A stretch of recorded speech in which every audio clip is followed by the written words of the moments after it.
Today's video is all about the fall decor. I'm gonna take some thrifted items and make them over into stunning home decor, and I can't wait to share. I am so inspired to create some fall items, and Sonnet's Maker's Box came just in time. Project number one is a cutting board. I am going to be using Royce's paper that is called Whispers of Fall.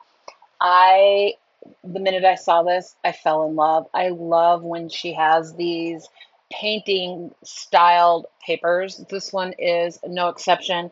They make amazing pieces of art, and oh my goodness, I'm in love with this. This has got enough left to do an even bigger piece, so I'm really excited about that.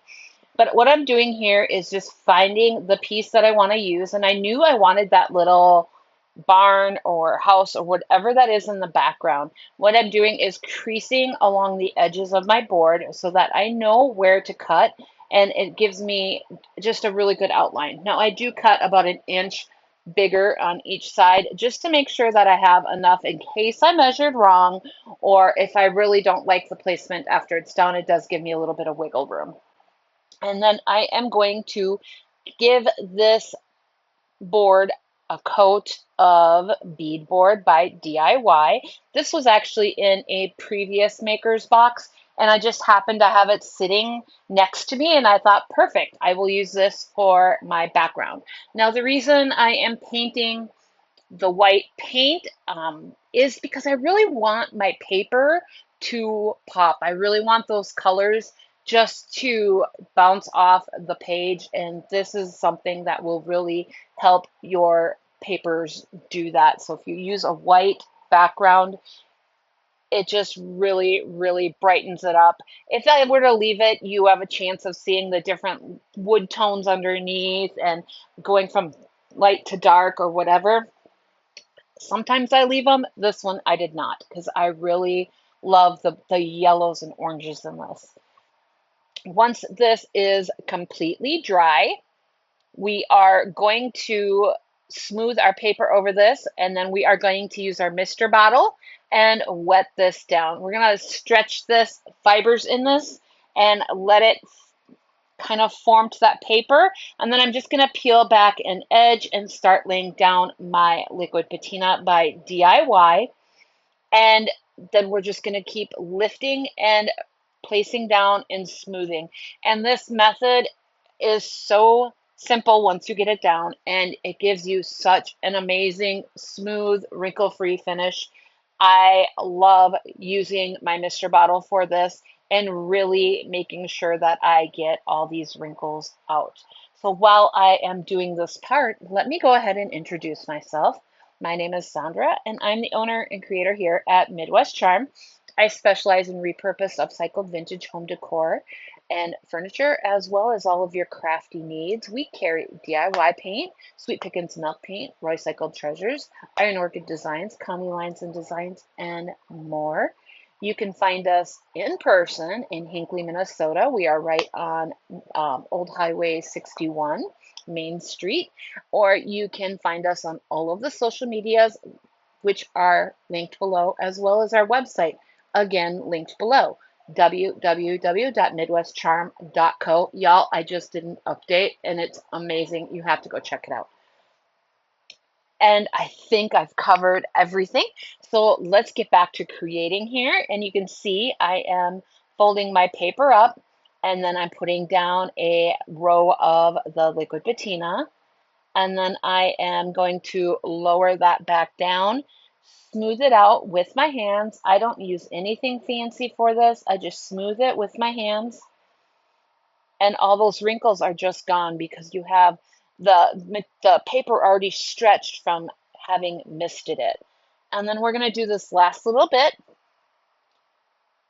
And I'm always really careful to make sure that my corners and sides have enough of the whatever you're using for your decoupage medium. And then we're going to smooth this down. And then one extra step that I do is when you can see that this has stretched, I'm going to go ahead and release some of that tension on the corners by making just a little slit on those. And it just helps to release it and not pull it back up when it's drying. Now, when I am adding this final coat of our liquid patina on here, I do go over it with like some cross hatching and whatnot, just to give it some extra texture and kind of look like it's an actual painting. And when I showed my daughter a picture of my completed projects for this video, she asked if I had actually hand painted this picture because of how it turned out. So I do love it. And on that note, also, guys, stay tuned to the very end to see all of these items completely finished and styled up. I'm going to give you a quick little sneak peek here after this has dried before I move on to the next step. For this next step, I'm going to link below my affiliate link for Amazon for the little finger sanders. I know you guys have seen me and other creatives use them. They are so amazing. I love to use it. And I have 220 grit sandpaper on here, and I'm just going in a downward motion. And you guys, this is going to just peel right off. Look at this. It's amazing. So that is gives me a nice, crisp, clean line when I am finished. I do usually go over it with some liquid patina just to get any of those little loose fibers down. But honestly, this was so simple and so easy, and it looks so good. But I'm not finished yet. You guys know I've got to add just a little bit more to this. It doesn't quite look finished to me. So looking at my maker's box for the month of September, we have, let's see, what colors are in here? Mermaid Tail and Electrified by DIY, Mustard and Renfrew Blue by Fusion Mineral Paint, and Curry by Sweet Pickins Milk Paint. And I decided to take out the mustard color by Fusion Mineral Paint. It really matches good, and it really adds to that bright, beautiful yellow color that those leaves are on here. I'm obsessed with this paper. I can't say enough good things about it. I'm just going around the edges here and being careful of not getting any extra onto that finished side. And then I am going to be careful going around that little loop that holds it. And I actually end up going in and doing 2 coats of this paint. When I did the first one, I could still really, really see the variation in the wood tone colors, and I did not like that. I really wanted it to be a little bit more finished than that. And I know this is the backside, and I know nobody will probably ever see it, but I did go in and finish this with 2 coats of this Fusion paint. This is an all-in-one, so it does not need a sealer on it. And here I am just finishing up the sides and the back here. I do go in at the very end here. I'm gonna, once this is dried and I have that second coat and that's dry, we are gonna go in with some dark wax directly on the front and the edges, and then a little bit around the edges on the back, just to make sure that it has some consistency in the coloring.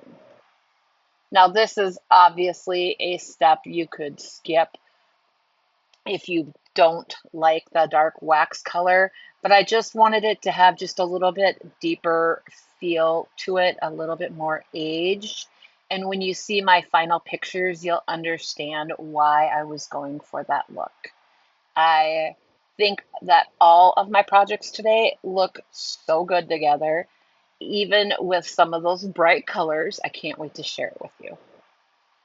And here we are with that dark wax. And I'm just going in with an artist brush just because this is what I had next to me at the time. And I'm just going in and just kind of putting a little bit on those corners and where natural wear might have happened. And when I go up along the edges, I do go like where that hook is for hanging. I do make sure that I add a little bit extra around that, like natural wear spots. I didn't go crazy with it. You absolutely could if you wanted to, but I was really happy with how this turned out. If this doesn't sell, I'm not going to be heartbroken. I won't lie. I'll keep it. I will not be heartbroken at all. Project number two. Oh my gosh. So I sent a box to my friend Cindy when we did the swap with our whole group, and she did just a miraculous job with it. And the minute I saw this paper, I knew that this paper needed to go on a book, and I knew I had this other book left, and it fit perfectly on here, so I knew it was meant to be. So I am going to go in with a coat of, this is that beadboard from the previous, one of the previous month's box. And we are going to give this 2 coats of this paint. And again, I'm doing that so that I can make our colors pop, even though I do end up going over this with some dark wax on the end. At the end, it does give me that option to be able to do that instead of having it just dark no matter what.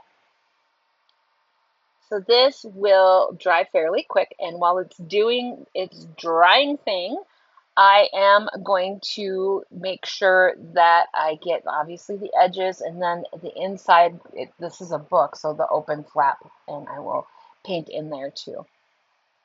And then I'm going to go in with just a paintbrush and some water and go along the edge of my paper so I can get that white framing off and have that really natural look to the edge of this and have it look worn. And oh my gosh, you guys, this turns out so good. I absolutely love this project. And I mean, I knew I would, but oh my gosh, you guys, it's so good. Hang out to the end so you can see those pictures. I'm going to do that along all 4 edges, and then we are going to mist our paper pretty good so that we have some stretch to it when we go to put this on this book, because it's kind of padded and cushioned. So I want to make sure that it goes around any of the curved with no problem. And then we're going to take out our DIY crystal clear chandelier liquid patina, and we are going to put a little bit along that top little section, and then I'm going to lay my paper down. Normally, I put my paper down first and peel it back, and I kind of wish I had, but it laid on there exactly where I wanted it to anyway, so it's all good. And we're just going to lay this on there. I'm going to use my hands and smooth this out. And then I realized I need a little more product right there.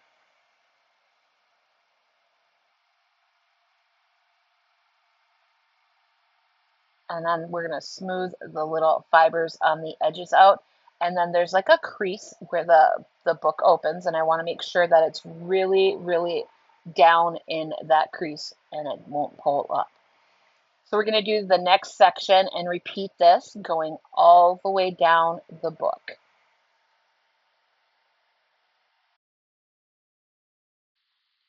Once I do get to the bottom section of this, I do realize that it's a little bit too long. So I just go in with that same paintbrush I used before and go along that bottom little bit and pull off some of that excess while it's attached to the book. And you'll see that here in a second. It's still super easy to do and still gave me the same great look that the rest of this did as well. And with this being a rice paper, it does have a little bit more play with it. If I needed to totally peel this up, I could. It's not going to hurt it at all. And there I am applying that water. And then I'm just going to use like my thumbnail to kind of pinch off that excess paper that's still there.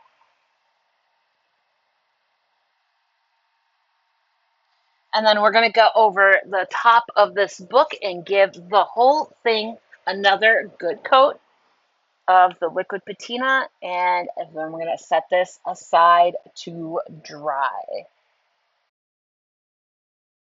And while I'm sealing this up, let me talk a little bit about the maker's box. Sonnet has changed things up, so you can now get just the papers, you can get just the paint, or you can get the whole box like I did.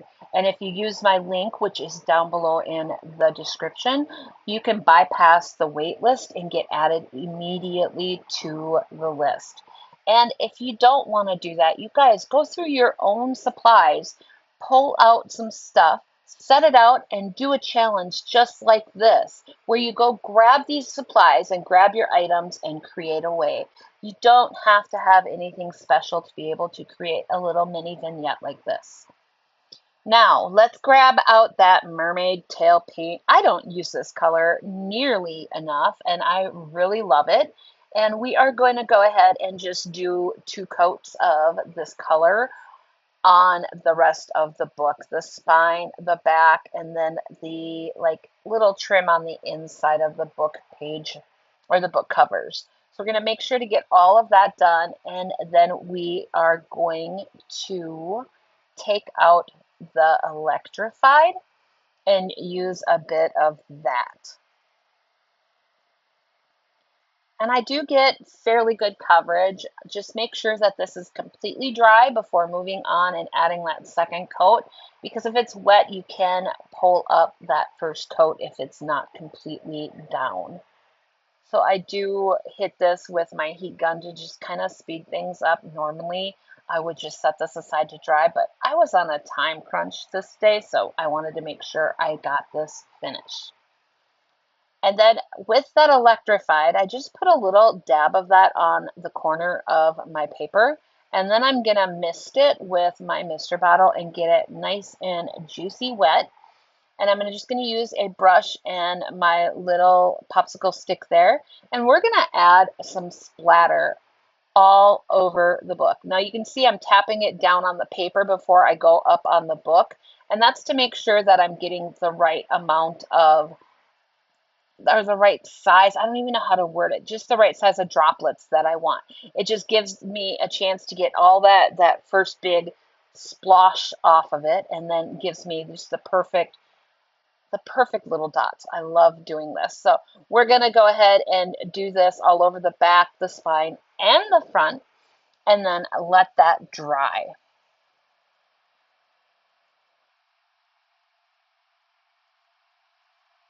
Now you can get a little close up of it as it's drying. I think it's so cute. I decided to take out our conservatory mold, and I'm just kind of debating on which one to use, and then I'm going to give it a dust of the cornstarch and then tap out any of that excess. Use my air dry clay. I rolled it up in my hands and got it all nice and warm and pliable, and then I squish it into the mold. Now our IOD molds do have that micro rim on it, which is so stinking amazing, because as you rub your thumb along the mold, it just pulls off so easily. All that excess, it's just amazing. I absolutely love using these molds. So we are going to get this all squished in, and then you'll see I use my thumb to pull off the excess, and or my fingers, whatever you end up using. You can use one of the IOD paint blades, an old credit card, whatever. But I'm just going to use my thumb and fingers and smooth this out. And once I get all that excess pulled off, I'm going to flip this over and use gravity to just roll this back and peel out our little label mold. And we are going to be using Titebond Quick and Thick for our adhesive today, and I'm gonna just put this onto the spine of the book. So I just put a good little row of it on the back side. Yes, while it's still wet. I'm gonna smooth that all around it with my finger and make sure that I have enough on the edges and those corners, because we want to make sure that this stays down while it is drying. And then we're going to place it down, and you see I was able to pick it up and reposition it because I didn't like where I had it. And then I do go in and kind of flatten down the sides of those, because when it opens, it kind of squishes it, and that wouldn't have opened all the way. And I wanted to be able to make sure that it late, like I could open it all the way. I don't know how to word that, but what I ended up doing was just taking my paintbrush handle and kind of putting it in where the crease of the book cover was and kind of rolled it so it had the same like indent as the rest of the book. And while this clay is wet, I am going to go in with a coat of liquid patina to seal in that clay and help it to dry a little bit slower so we don't get cracking. However, if we get cracking, I don't care because we're making this book look old. And our DIY paint is clay based and does need to be sealed. So I need to go in and seal this entire book. So we are going to do all of that area where we use the mermaid tail and anywhere that we would have gotten the splatters of the electrified. So the cover needs sealed up again and the spine and back. So we're just going to go in with one coat of this. And then we are going to set this aside to dry. Now, as always, hang out to the very end to see these all staged and styled up and just to see any of the last little things I may have done to this. So we are going to go in with some dark wax and wax any of the white areas along the front of the book. So in that inner lip, the edge of the paper, all the way around it. And then we are going to make sure we wax up our label and that we wax up all of like any ridges on the spine, the corners of the front and the back, anywhere where it would be like a real high touch area for a book. So I wanted to make sure that I did add that in. And then once everything was dry, I did go in with a gold paint marker. I'll link that below. It's an affiliate link with Amazon. No extra cost to you. It just gives me a few extra pennies. And I do go along the little bumps on the spine and kind of highlight those with that paint marker. Now on to project 3. This one was so much fun. I love these little pumpkins and I decided I wanted to put this on a cheese cloche. So I'm measuring out with my fingers where I need to cut and make sure that I have this lined up where I need to line it up. And then we are going to use the paintbrush with water and go along that edge. And then we're just going to be able to use your fingers just to kind of peel it apart.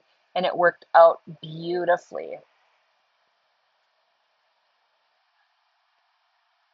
And then I save this excess piece because I do take a little bit extra off of that and I add it to the spot where it didn't quite cover up. You'll see it here in a second. So it doesn't quite fit perfectly, and I just use a little bit of that excess paper to do that.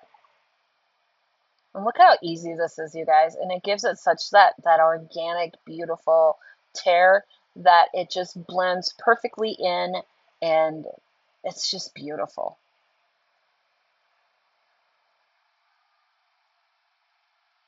Now the only boo-boo I did is on those edges, I did not pull off enough of the white and I ended up having to do that.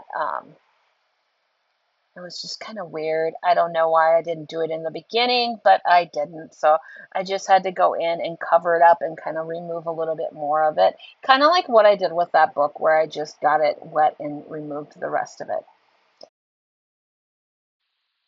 And I decided that instead of painting the base, because I was going to do some blending, I would just paint the back of this paper white to make sure that those colors pop. So I'm just going to flip this over, and there I was just pointing out that I do need a little bit of extra paper to go on there.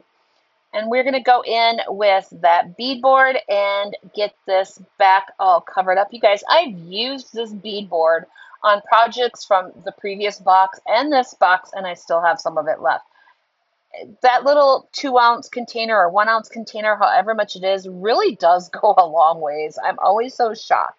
So we're just going to give this one coat of the beadboard paint, and we're going to set this aside to dry. And then I do give the little piece that I use to cover up that extra spot a little bit of white paint on the back of it as well to make sure that the whole thing stays nice and bright. Now we are going in with our liquid patina, and I'm just going to do the whole circle here because this is a smaller piece, and I'm not even going to mist this one because it's going to smooth out just fine. I'm not going to have any issues with it. Here is that extra piece,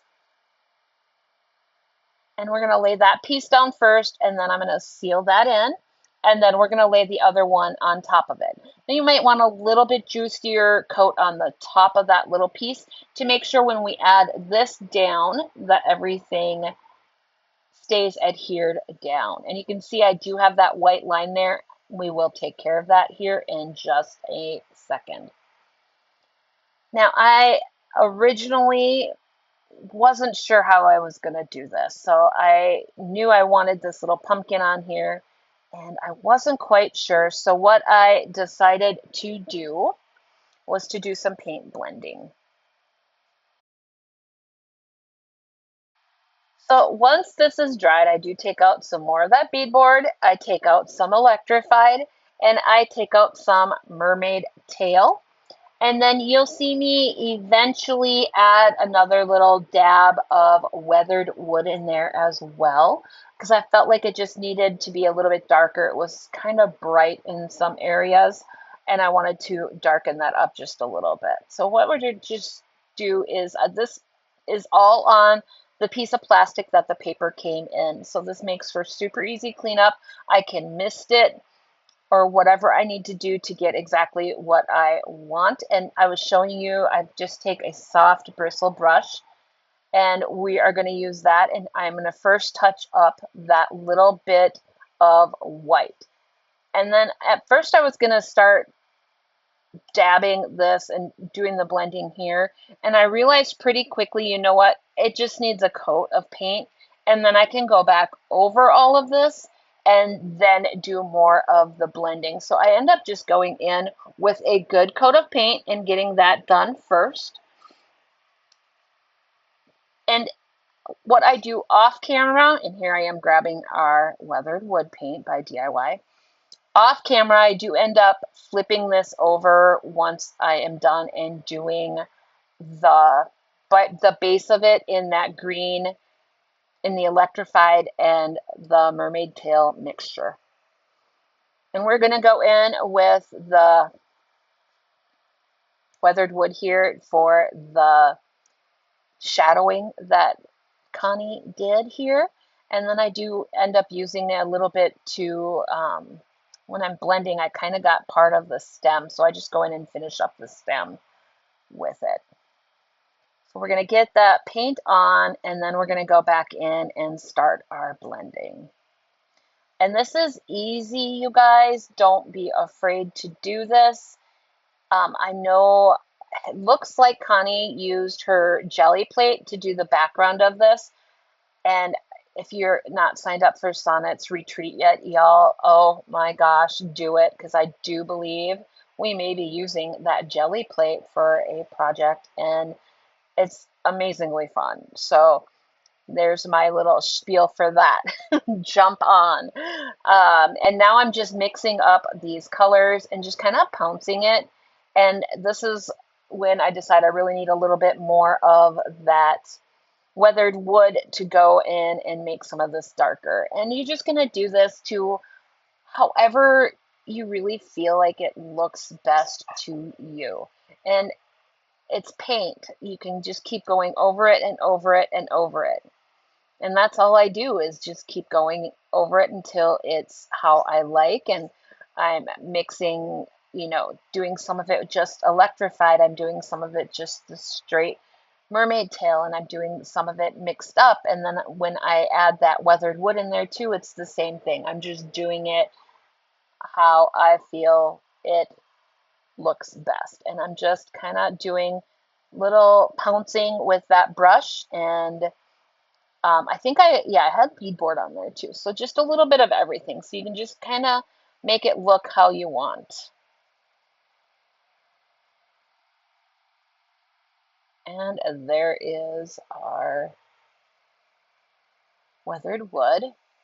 And this was just exactly what I needed it to be. So we're going to go in and just get this all done up.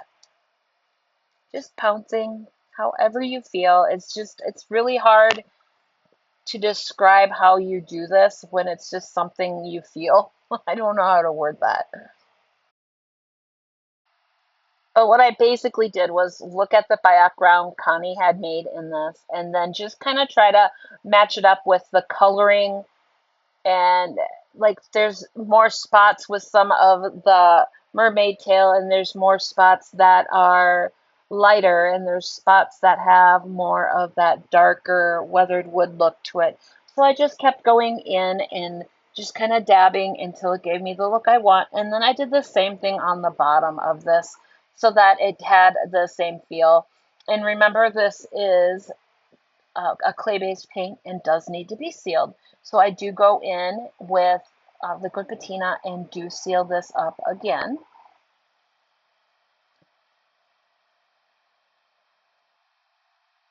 And here I am just finishing up that stem because I had gotten part of it. And then I do go in, I believe, and make some more splatters like I did on that book. And you can see I'm adding paint to the actual paper too, because that just helps to carry in what I'm doing across the whole thing and makes it look like a smoother transition rather than just, oh, hey, there's the paper and there's the paint. It just kind of smooths it and blends it all even better so that you can't really tell it's two different things. And in order to get the right consistency for the little droplets, I do go in with my mister bottle, and you saw me again tap it over off of the cheese platter first to make sure that I was getting the right size droplets that I wanted before I added it to the board. And that just gets off any of that bigger blotches that may fall. And again, this is however much you like is how much you do. And then once we put on our liquid patina, it's going to darken that up so you can see exactly what you're left with. Now, at this point, I could have gone in with waxes or whatever I felt it needed, and I may still go in with dark wax. I don't know. But as of right now, I'm happy with how it is. It turned out really pretty and it matches my other pieces so well. And yes, I'm going over the paper again because remember we did those little splotches and we want to make sure everything is sealed in really good. Now, who is ready for our final results? Oh my gosh, you guys, I can't wait to share.